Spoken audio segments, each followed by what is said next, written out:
Have you been affected by suicide? You're not alone. You belong to a strong community united together to fight suicide. We hope you find some helpful information in this interview. Join X96 and Broadway Media for the Out of the Darkness experience on September 12th. Register or donate today at afsp.org/SLC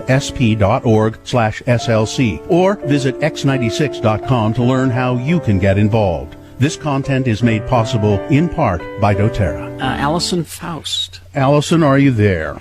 I am. How are you? Well, it's weird times, Allison. Yeah.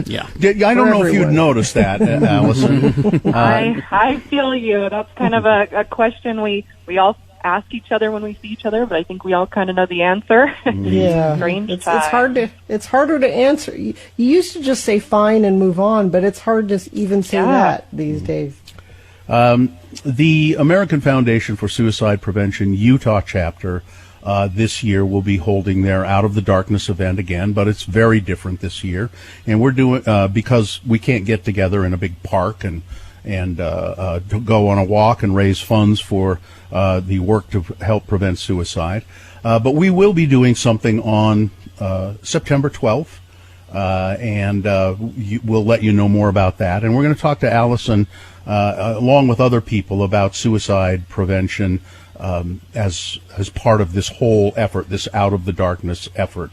Allison, I know that you work with the Utah Department of Human Services, and you particularly focus on substance abuse and issues as they relate to suicide. Is that correct?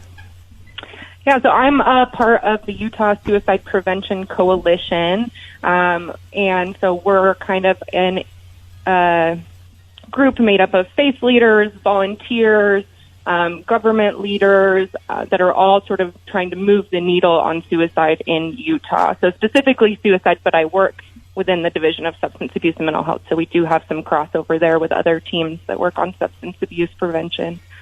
Tell us about, it says you were responsible for the implementation of the suicide prevention plan for the state of Utah. What does that plan entail?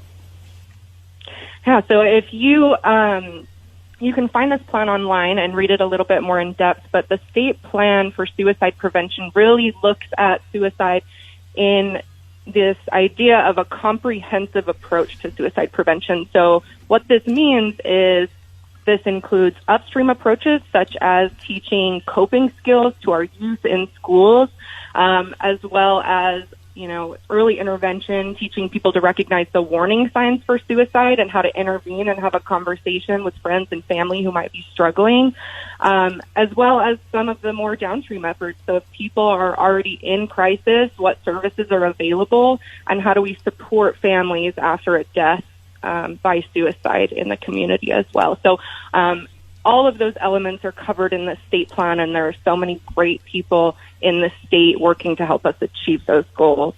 And where do people find that plan again? So if you Google Utah Suicide Prevention State Plan, it comes up, but we have a website called liveonutah.org, and it can also be found on that page. Allison Foust is a suicide prevention administrator at the Utah Department of Human Services. Are we seeing any upticks in statistics about suicide because of the pandemic, Allison?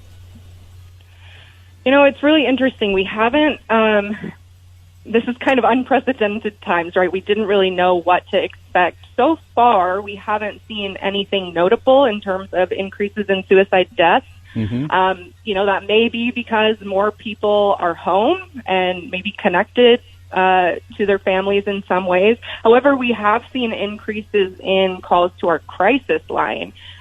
So particularly over the last several months, right? So in terms of maybe people are struggling financially or have lost their jobs, or even the people that were doing okay at the beginning of this and loving being home, and now we're in August, and it's not so great being home anymore, and not going into the office and having those social things. I feel that on a very deep level. I kind of enjoyed it at the beginning, and it kind of comes in waves where I really would love to just be back with my coworkers. But we have seen an increase in crisis call volume, but not in suicide deaths specifically. No, but we do have a group. Yeah, we do have a group of professionals at the state level that are monitoring this and meeting every 2 weeks to kind of keep an eye on that in case we do see increases. Allison, we have to go to break, but what is the crisis line if people need to access that? Yes, 1-800-273-8255. And you can also find out more information by going to the American Foundation for Suicide Prevention website, afsp.org/SLC, and there'll be information about our Out of the Darkness event there as well. Thanks a lot, Allison. Thank you, Allison. Thanks for having me. While physical distancing has become a norm in our lives, doTERRA is grateful to support Broadway Media's Out of Darkness campaign as a way to keep us socially connected, especially as we seek answers to mental or emotional crisis. If you feel alone and need help, please download the Safe UT app, where licensed clinicians are ready to help you any day, at any time. The doTERRA Healing Hands Foundation is committed to a mission of empowering people and communities worldwide to make positive and sustainable change. We appreciate the opportunity to support our friends and family in Utah.